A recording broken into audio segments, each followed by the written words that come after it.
Guys आज मैं आपको बताने वाला हूं कि आप किस तरह से अपनी वेबसाइट को गूगल एनालिटिक में ऐड कर सकते हैं। इसके लिए गाइज सबसे पहले तो आपने गूगल एनालिटिक गूगल में सर्च करना है। फर्स्ट लिंक को आपने ओपन कर लेना है और अगर आप फर्स्ट टाइम गूगल एनालिटिक को यूज करने वाले हैं तो आपके सामने ऐसा पेज आएगा। आपने गाइज स्टार्ट हिस्ट्री पर आपने क्लिक करना है एंड यहाँ पर है सेटअप अकाउंट डिटेल्स। यहाँ पर आपका जो भी आपके ब्लॉग का नाम है आपने यहाँ पर लिखना है, जैसे कि मेरे ब्लॉग का नाम है गेमिंग हब। इसके बाद है guys account data sharing settings. यहाँ पर आपने इसको गूगल प्रोडक्ट एंड सर्विसेज को आपने टिक कर देना है। इसके बाद आपने नेक्स्ट पर क्लिक करना है गाइज। इसके बाद है प्रॉपर्टी नेम। यहाँ पर गाइज आप अपने ब्लॉग का नाम लिखेंगे। इसके बाद रिपोर्टिंग टाइम जोन, आपका जो भी कंट्री है आपने उसको सिलेक्ट करना है गाइज। इसके बाद आपकी ब्लॉग की करेंसी क्या है आप उसको सिलेक्ट कर सकते हैं। इसके नीचे आपने नेक्स्ट पर क्लिक करना है एंड आपने यहाँ पर इंडस्ट्री कैटेगरी को आपने सिलेक्ट करना है, जो भी आपकी कैटेगरी है। इसके बाद बिजनेस साइज, आप अपने बिजनेस के साइज को यहाँ पर सिलेक्ट कर सकते हैं। इसके बाद गाइज इन सारे चेक्स को आपने गाइज टिक कर देना है और आपने क्रिएट पर क्लिक कर देना है। यहाँ पर गाइज आपने अपने कंट्री को सिलेक्ट करना है और आपने I also accept the data processing terms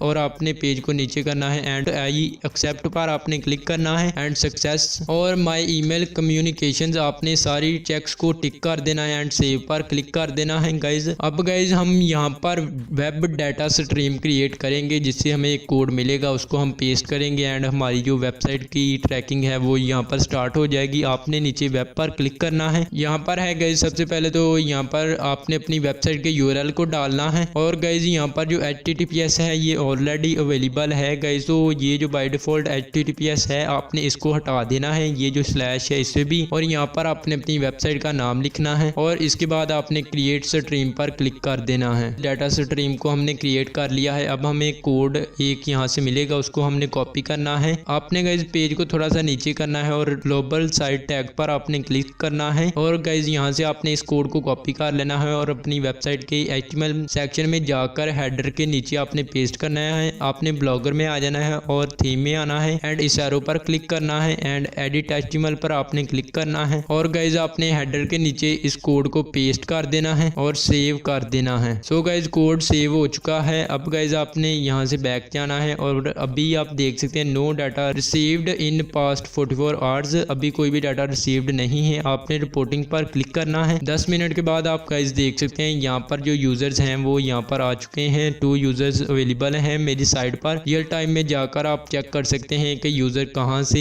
है और कितने यूजर अभी एक्टिव हैं आपकी साइट पर। गूगल एनालिटिक में गाइस आप अपनी साइट को ऐड करने के बाद आपको सब कुछ पता चल जाएगा कि कौन कौन से पेजेस पर यूजर्स हैं और इस सेक्शन में अगर आप पाएंगे तो यहाँ से गाइस आप डेट के हिसाब से चेक कर सकते हैं कि आपकी साइट पर कितना ट्रैफिक आया है और कितने यूजर्स आए हैं, किन किन कंट्री से आए हैं गाइज, कैसे आए हैं, रेफर से आए हैं या ऑर्गेनिकली आए हैं। आप सब कुछ चेक कर सकते हैं गूगल एनालिटिक में अपनी साइट को ऐड करने के बाद। आई होप आपको वीडियो पसंद आई होगी और अगर आप नए हैं तो चैनल को सब्सक्राइब करें। That for all solve this video. I meet to next one. Till then bye bye.